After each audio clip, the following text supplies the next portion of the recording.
بعد از حمله آلمان به لهستان در 1 سپتامبر 1939 میلادی و وارد شدن انگلیس و فرانسه به جنگ، در کمتر از 1 ماه لهستان از ارتش نازی‌ها شکست خورد. در ابتدای جنگ آلمان و متحدانش در بیشتر جبهه‌ها پیروزی‌های مهمی به دست آوردند. اما پس از حمله اتحاد جماهیر شوروی در نبرد استالینگراد در سال 1942 میلادی، ابتکار عمل به دست شوروی افتاد. ارتش سرخ توانست تقریباً 80% لشکر نازی‌ها را در شرق اروپا نابود و به سمت غرب حرکت کند. با ورود آمریکا به جنگ در اروپا و تصرف جزیره سیسیل در ایتالیا در سال 1942 میلادی و بازپسگیری منطقه نورماندی در فرانسه در 1944، کشورهای متفقین به پیروزی در نبرد امیدوار شدند. ایران پس از آغاز جنگ در سال 1318 خورشیدی اعلام بی‌طرفی کرد، اما 2 سال بعد کشورهای متفقین از ایران خواستند تا اجازه دهد نیروهایشان از آن کشور برای ورود به شوروی عبور کنند. رضا شاه با این درخواست مخالفت کرد، اما متفقین به این نتیجه رسیده بودند که برای پیروزی در جنگ چاره‌ای جز رساندن مهمات و آذوقه به شوروی با استفاده از خاک ایران و راه آهن سراسری کشور ندارند. انگلیس و شوروی طی یک التیماتوم مشترک در مورد حضور کارشناسان آلمانی در ایران درخواست اخراج آنها را کرده بودند، اما رضا شاه این درخواست را رد کرده بود. سفیر انگلستان در تهران پانویسی مبنی بر کاهش تعداد اتباع آلمانی مقیم ایران به دولت ارسال کرده بود. با این حال رضا شاه امکان حمله متفقین را بسیار کم می‌دانست. اوایل سال 1940 میلادی، زمانی که بریتانیا درگیر جنگ با آلمان در شمال آفریقا بود، به ویژه با توجه به پیمان عدم تجاوز آلمان با شوروی، بریتانیا نگران دسترسی آلمان به خلیج فارس شد. انگلیسی‌ها شروع به متهم کردن ایران به حمایت از نازیسم و طرفداری از آلمان کردند. در شهریور 1320 خورشیدی شوروی از 3 جبهه یعنی تبریز، آستارا و مشهد وارد خاک ایران شده و ارتش انگلیس از 2 جبهه یعنی کرمانشاه و خوزستان خاک ایران را اشغال کرد و در قزوین به یکدیگر ملحق شدند. نیروی هوایی شوروی طی چند روز در اوایل شهریور شهرهای تبریز، انزلی، همدان، قزوین، مشهد، لاهیجان و حومه تهران را بمباران کرد. عملیات دریایی بریتانیا در بندر شاپور باعث از دست دادن 8 فروند کشتی گردید. همچنین انگلیس چند هدف نظامی در اهواز را بمباران کرد. نیروهای دریایی ایران و فرماندهان و افسران از جمله غلامعلی بایندر در روز اول حمله کشته شدند. پس از اشغال خاک ایران، رجب علی منصور نخست وزیر ایران به کاخ سعدآباد رفته و حمله به ایران را به اطلاع رضا شاه می‌رساند. با استعفای رجب علی منصور، رضا شاه 2 پادگان در اطراف تهران را در حالت دفاعی مستقر ساخت و طی تلگرافی از روزولت رئیس جمهور آمریکا درخواست کرد مانع پیشروی انگلیس و شوروی در خاک ایران شود، اما روزولت درخواست رضا شاه را رد کرد. در 5 شهریور 1320 خورشیدی نخست وزیری محمد علی فروغی مورد پذیرش رضا شاه قرار گرفت و 1 روز بعد فروغی در مجلس یک سخنرانی اثربخش ادا کرد و مردم را به خویشتن‌داری و آرامش دعوت نمود. او اظهار داشت ایران باید سریعاً به مذاکره با کشورهای حمله کننده بپردازد. فروغی با سفیران بریتانیا و شوروی در مورد ترک مخاصمه مذاکره نمود، اما این امر مانع بمباران شهرها و توقف پیشروی نشد. نیروهای شوروی نظامیان ایرانی را به اسارت گرفته و به خارج از کشور می‌فرستادند. در 8 شهریور شورای عالی نظام دستور مرخصی سربازان وظیفه را اجرا کرد و در عوض اعلام نمود با 35 تومان سربازان پیمانی را به استخدام خواهد گرفت. اشغال شهرها، خالی شدن پادگانها و فرار برخی افسران و رجال سیاسی باعث وخیم شدن اوضاع مملکت شده بود. برای کنترل کشور در تهران حکومت نظامی اعلام شد، در حالی که بمباران شهرهای شمالی کشور توسط شوروی به شدت ادامه داشت.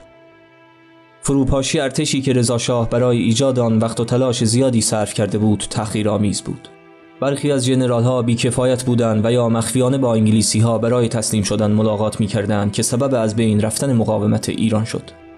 رضا شاه مقامات اجرا کننده طرح مرخصی سربازان را احضار و آنان را خائن خطاب کرده و چند فرمانده را پس از کتک زدن و خلع درجه زندانی نمود.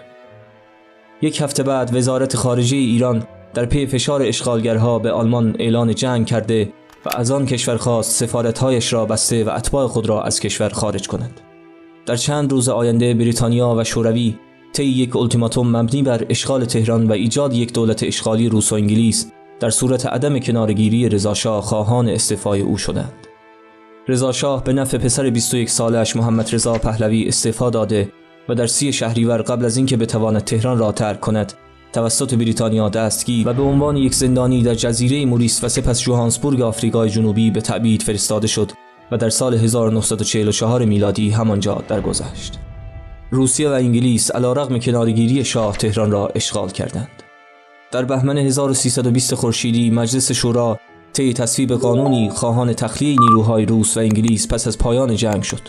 ایران نیز سیستم مخابراتی، راهها و نیروی کار را در اختیار آنها قرار داد. 1 سال بعد نیروهای آمریکایی دالان ایران را به منظور رساندن مهمات و لوازم جنگی از خلیج فارس تا خزر را احداث کردند. پس از تهاجم نازیها و 2 سال بعد ارتش سرخ به لهستان 300,000 تا 1 میلیون لهستانی توسط شوروی جمع‌آوری و به بخش‌های شرقی شوروی، اورال، سیبری و قزاقستان فرستاده شدند. بیش از 100,000 از جمله 36,000 زن و کودک توسط ارتش لهستانی آندرز توانستند شوروی را ترک و به بندر انزلی و مشهد و همچنین تهران برای مهاجرت به فلسطین، هند و آفریقا وارد شوند. ایران خود با قحطی و کمبود مواد غذایی و نابسامانی سیاسی و اقتصادی مواجه بود. با این وجود ایرانیان علیرغم مصائبی که داشتند از مهمان نوازی دریغ نکردند. وزیر مختار لهستان در نامه‌ای به استاندار خراسان از تحت تاثیر قرار گرفتن در برابر نیات خیرخواهانه و رفتار ایرانیان با لهستانی‌ها صحبت می‌کند. در 28 نوامبر 1943 میلادی استالین، روزولت و چرچیل به دلیل امنیت پایتخت ایران در کنفرانس تهران به صورت محرمانه به جهت در امان ماندن از ترور توسط آلمانی‌ها و بدون اطلاع دولت ایران برای اولین بار به عنوان رهبران متفقین با هم دیدار کردند. مهمترین نتیجه این کنفرانس توافق در گشایش جبهه غربی اروپا و به رسمیت شناختن استقلال ایران بود.